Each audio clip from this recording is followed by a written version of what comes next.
We're all doomed! People are breathing out this living poison and trying to float into my orifices. I lost my car keys. I had to steal my neighbor's Segway to get here today. And on the way, I crashed in this dumpster. And these kids are making a video, and now I'm on TikTok. I can't. Excuse me. Yeah? Being not hysterical? Despite, things? Oh, I can do that. Dignified. Gentlemen, welcome to the first presidential debate. Our first question in the key of G sharp minor is Skoo-doo-doo-dit, doo-wee-dit-bibba-da-baba-da-boo, baba-doo-dit. I'm so sorry. 2020's a raging hellscape. Any ideas on how to stop a worldwide plague? We should be providing people the help they need. He knew back in February it was a deadly disease. What did he do? He's on tape acknowledging he knew. Really? He waited and waited and waited, and he didn't even tell you. President Trump did a phenomenal job. People said that. Well, we got the gowns, we made the ventilators, we got the masks. I don't wear masks like him. Every time you see him, he's got a mask. The biggest mask I've ever seen. The biggest mask I've ever seen. will we ever get back all the jobs we lost? Or should we set up 11 million Etsy shops? My economic plan would create $1 trillion in economic growth. He has no intention of making it better for you all at home. I brought back football. It was me. What? Big Ten football, and I'm very happy. Who's it gonna be? They want to take out the cows. In the West Wing. Now here's the deal. He has no idea what he's talking about. We're living in the apocalypse. I'm begging you to put a stop to this, pretty please. He said he could inject some bleach. They cheat. If the Supreme Court is truly supreme, where's the guac, ground beef, and sour cream? The American people have a right to say who's the Supreme Court nominee. Our biggest endorser from Notre Dame. We have a phenomenal nominee. I ran out of questions, but still got a while. It's time to drop some bars. Let's see how you freestyle. In Europe, they live their forest cities. They're called forest cities. It's a forest city. You know, he talks about the art of the deal. China's perfected the art of the steal. Bad things happen in Philadelphia. Bad things. He's just afraid of the I'm going to lifestyle. stand back and stand by. But he said there were very fine people on both sides.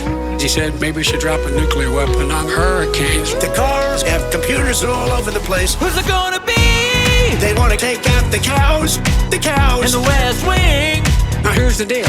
He has no idea what he's talking about. We're living in the apocalypse. I'm begging you to put a stop to this, pretty please. Keep yapping, man. The people understand. He doesn't have a plan. Exploding trees, COVID-19, hurricanes with names past the letter Z, conspiracy theories about vaccines, murder hornets coming from across the sea. Too many memes about World War III, can't tell what's hell or reality. Earthquakes ruining my whole week, cause I dropped my keys in the crack between the cup holder and my car seat.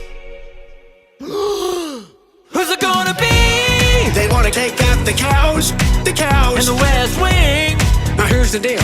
He has no idea what he's talking about. We're living in the apocalypse. I'm begging you to put a stop to this, pretty please. He said he could inject some bleach. They cheat. Who's it gonna be? That was really a productive segment, wasn't it? Keep yapping, man. If you'll excuse me, the murder hornets come out at midnight, so I've got to go home and seal the door to my purge room. And I'll take this light brief with me. Smell you later, dude! Ciao, baby! Check out Weird Al. He'll make your life complete.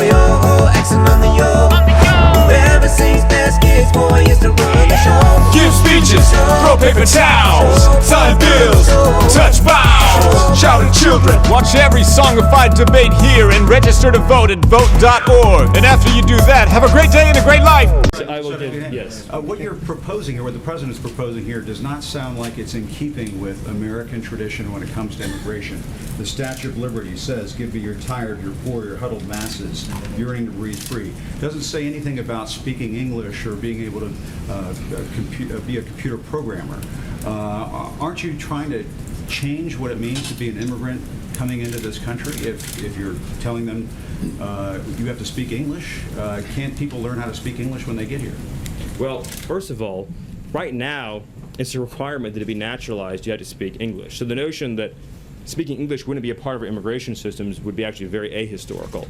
Secondly, I don't want to get off into a whole thing about history here, but the Statue of Liberty is a symbol of liberty enlightening the world. It's a symbol of American liberty lighting the world. The poem that you're referring to that was added later is not actually part of the original Statue of Liberty, but more fundamentally, the history, but more fundamentally, you're saying the that history that does not represent. I'm saying that what the notion. I'm saying the notion that I'm saying the notion. Stephen, I'm sorry. No, that sounds Jim, like, let me ask you a question. That sounds like some National Park revisionism. No, what I'm asking you is. The Statue of Liberty Jim, has always Jim, been let me a ask you a beacon question. of hope to the world. Jim, for people to send. Jim, do you believe people to this country? Jim, and they're not always going to speak Jim, English, Stephen. Jim, they're not do you always believe? going to be highly skilled. They're not always going to be. Jim, I appreciate your speech.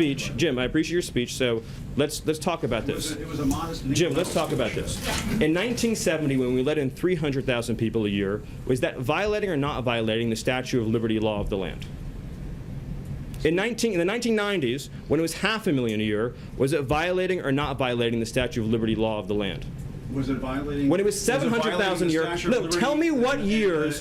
Tell me what years. Tell me what years meet. Tell me what years meet Jim Acosta's definition of the Statue of Liberty poem law of the land. So you're saying 1 million a year is the Statue of Liberty number. 900,000 violates it. 800,000 violates it. You're sort of bringing a Jim, press one for English philosophy here to Jim, immigration, and that's never for been Jim, what the United States has been about, Stephen. But you're also your statement's also shockingly ahistorical in another respect too, which is if you look at the history of immigration, it's actually ebbed and flowed. We've had periods of very large waves, followed by periods of less immigration and more immigration, and during we've had a period of immigration right now. The president wants to build a wall. Actually, you want to bring about a sweeping change to surely, the Jim, you don't actually think that a wall affects green card policy. You couldn't possibly believe that, do you? Actually, the notion that you actually think immigration is at a historic law, the foreign-born population in the United States today, Jim, staff on Monday talking about how border crossings. Do you really? I want to be serious, Jim. Do you really at CNN not know the difference between green card policy and illegal immigration? Sir, are you really don't know that? Cuban immigrant. He came to this country in 1962, right before the Cuban Missile Crisis, and obtained a green card. Yes, people who immigrate to this country can eventually. People who Jim, immigrate to this country not through Ellis Jim, Island, as a factual question, ways, do obtain a green card at some point. They do it through a lot of hard work, and yes, they may learn English as a second language later on in life. So, but this Jim, whole notion of they could learn, they have to learn English before they get to the United States. Are we just going to bring in people from Great Britain and Australia? Jim, I have to honestly say, I am shocked at your statement that you think that only people from Great Britain and Australia would know English. It reveals your cosmopolitan bias to a shocking degree that in your mind, no, this is an amazing moment. This is an amazing moment. That you think only people from Great Britain or Australia would speak English is so insulting to millions of hardworking immigrants who do speak English from all over the world. Jim, have you honestly never met an immigrant from another country who speaks English outside of Great Britain and Australia? Is that your personal experience? Of course, there are people who come. But that's not what you said, and it shows your cosmopolitan bias. And I just want to say, it sounds like you're trying to engineer the racial and ethnic flow of people into this country. Jim, that is one of the most outrageous, insulting, ignorant, and foolish things you've ever said. And for you, that's still a really the notion that you think that this is a racist bill is so wrong and so insulting. Jim, the reality is that the foreign-born population into our country has quadrupled since 1970. That's a fact. It's been mostly driven by green card policy. Now, this bill allows for immediate nuclear family members to come into the country, much as they would today, and then it adds an additional points-based system. The people who've been hurt the most, the people who've